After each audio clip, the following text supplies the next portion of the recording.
Bueno, pues queremos saber cómo han llegado las noticias a Israel y para eso vamos a hablar en este instante, en este minuto, con Darío Teitelbaum, que es ciudadano israelí y al que agradecemos que nos atienda a Radio Televisión Española, a los informativos de Radio Televisión Española. Muchas gracias, Darío. Hola, buenos días. Bueno, buenos días, muchas gracias, como decimos, por atendernos, porque queremos saber lo primero, cómo están recibiendo allí la noticia de que Hamás, por lo menos sobre el papel, estaría de acuerdo en devolver a los rehenes. Permitime que, primero que nada, dar un testimonio auditivo. Yo vivo 7 kilómetros de la Franja de Gaza y en este momento está absolutamente tranquilo luego de la directiva del gobierno de Israel de cesar ataques y organizarse solamente para defensa.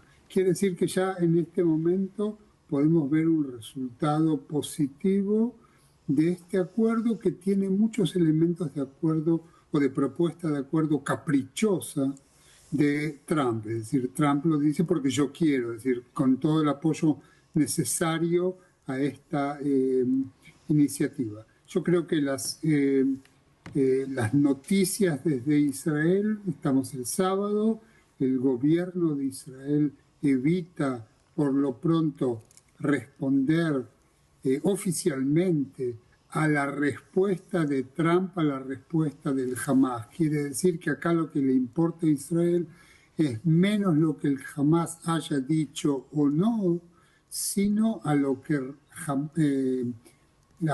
Trump dijo respecto a lo que el Hamás respondió. Y que esto abre un espacio de esperanza, especialmente para las familias que están esperando el regreso de sus seres queridos, sea para la rehabilitación, tarde lo que tarde, o para un digno sepulcro para los caídos.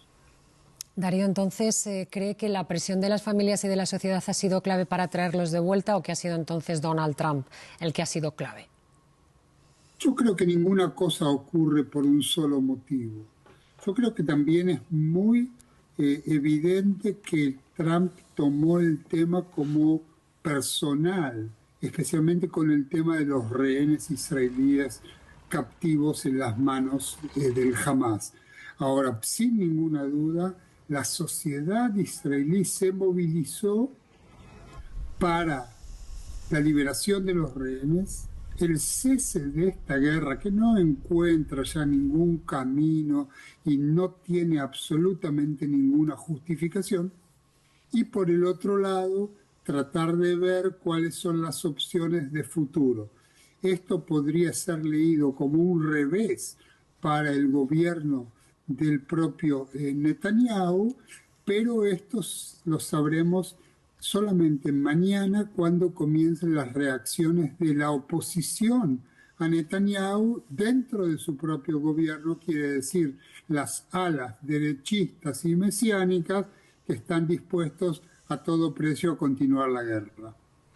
Claro, por lo tanto veremos en las próximas horas o mañana, como usted está diciendo, cuál es la reacción de sus socios de gobierno, porque Netanyahu sí que dio en un principio el visto bueno al plan a principios de semana.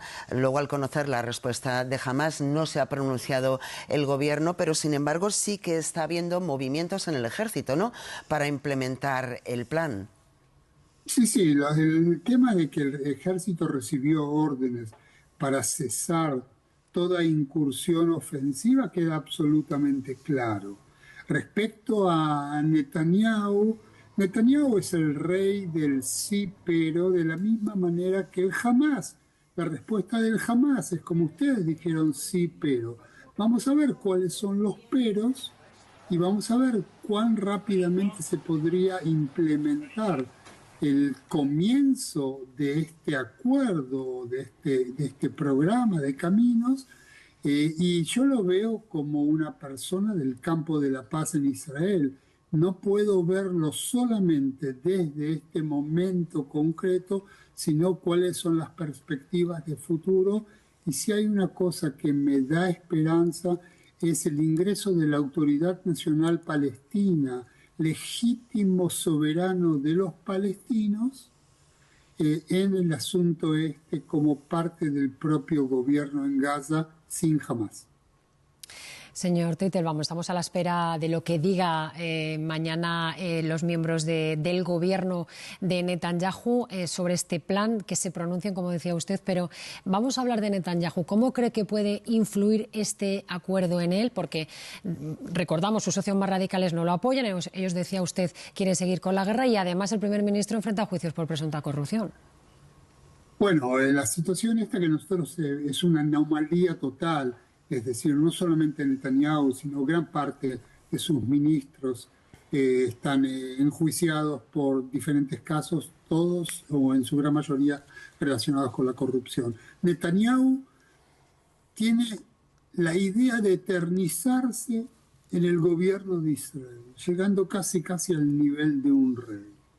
Y creo que este programa lo bajaría políticamente del asunto.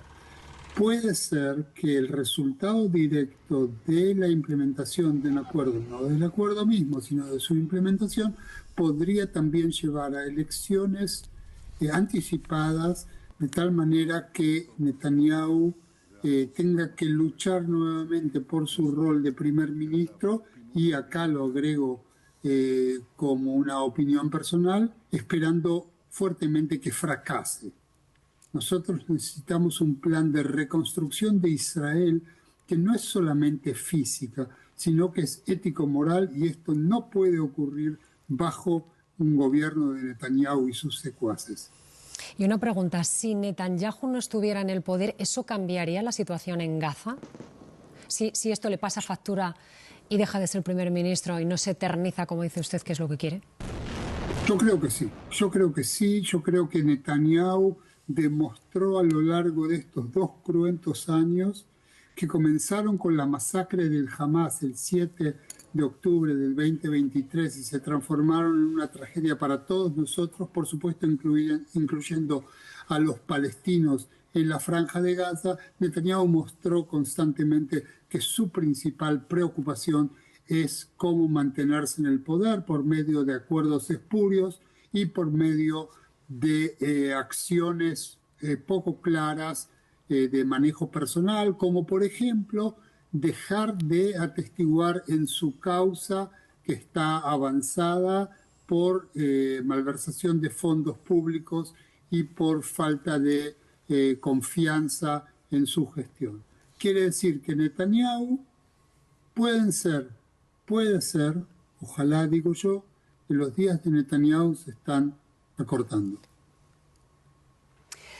Bueno, una última cuestión le quería preguntar, porque usted, como nos ha dicho al inicio de la entrevista, vive a pocos kilómetros de la franja.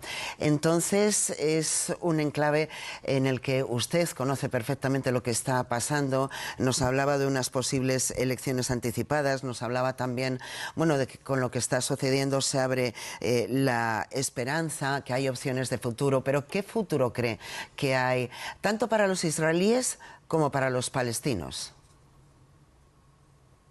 Yo creo que una solución impuesta por el mundo y aceptada y elaborada en conjunto es la mejor situación hacia el futuro. Obviamente sin Hamás, que perdió por su cruenta acción, perdió toda capacidad de representar al pueblo palestino, y como lo dije en este canal el 8 de octubre del 2023, uno de los errores de Netanyahu de Israel fue no reconocer a la autoridad palestina como un actor viable para soluciones del conflicto. ¿Qué significa esto? No es la Autoridad Nacional Palestina. Esto tiene que ver con la ocupación israelí en Judea y Samaria, que un proceso de pacificación conllevaría a su finalización, pagando Israel precios territoriales. Esto es una cosa a la cual la derecha israelí, la derecha mesiánica y la ortodoxia israelí no está dispuesto a hacer. Puede ser que esto abre un camino. Personalmente, como quien actuó en los últimos años a favor de la paz en el Medio Oriente, me da un poquito más de esperanza luego de 2 años sin esperanza. Un poquito más de esperanza después de 2 años sin esperanza. Muchísimas gracias, Darío Teitelbaum, por habernos atendido. Gracias y por su testimonio. Gracias a ustedes por tenerme.